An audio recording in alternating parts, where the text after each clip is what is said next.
Welcome to the Workplace Diaries. Today we are exploring some source materials and videos from InnoGreat, specifically looking at the Box Facilitator certification. Yeah. And our mission here is really to figure out what makes this experiential tool genuinely different from, those traditional slide-heavy learning and development programs we've all sat through. Yeah, absolutely. So this concept was actually created by Jimbo Clark. And the box is, well, it's literally a cardboard box that participants interact with. It basically represents their unconscious thinking, their underlying assumptions, and their biases. Right, so it's almost like putting a physical helmet of your own mental shortcuts right on your head, Exactly. which, sounds kind of wild. It does sound wild. But the surprising detail from the sources is that participants actually wear the box on their heads for less than 3% of the program. Oh, wow. Wait, really? Yeah. Only 3%? Yeah, just a tiny fraction of the time. I mean, it functions primarily as a powerful metaphor, right? And a reflection tool.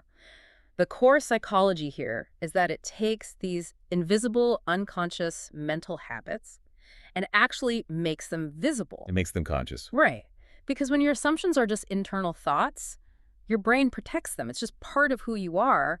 But by, externalizing them, by physically writing them on the outside of a box that you were looking at, you create psychological distance. You stop being the bias and start just observing it. Exactly. Okay, I get how drawing my biases on a box helps me personally. Yeah. But the materials mentioned this is designed for in-house change agents, HR leaders, independent practitioners. It's extremely versatile. Well, I have to push back a little here.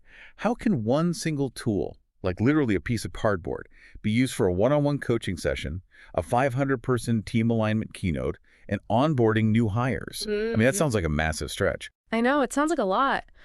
But the mechanism really makes sense when you look at what's missing. There are no rigid workbooks and absolutely no language barriers built into the tool itself. Because the box is just blank. Yeah, exactly. The participant directs the change. They map their own specific thoughts, challenges, and goals onto that blank surface.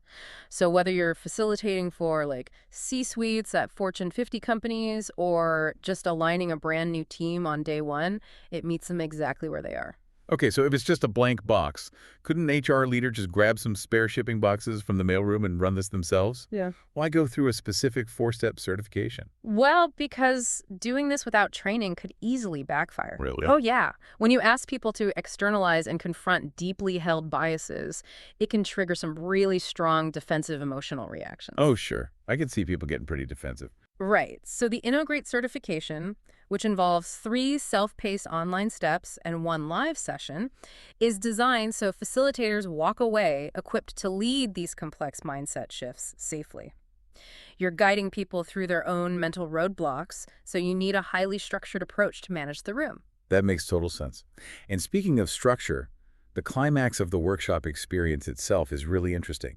You'd think after mapping all your limiting beliefs on this thing, you'd want to just rip it to shreds. You would think so.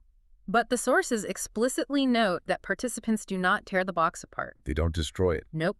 Instead, they physically step out of the box or they throw it away at the very end of the session. Oh, interesting. Yeah, by keeping the box intact, they walk away with a tangible artifact of their new chosen mindset.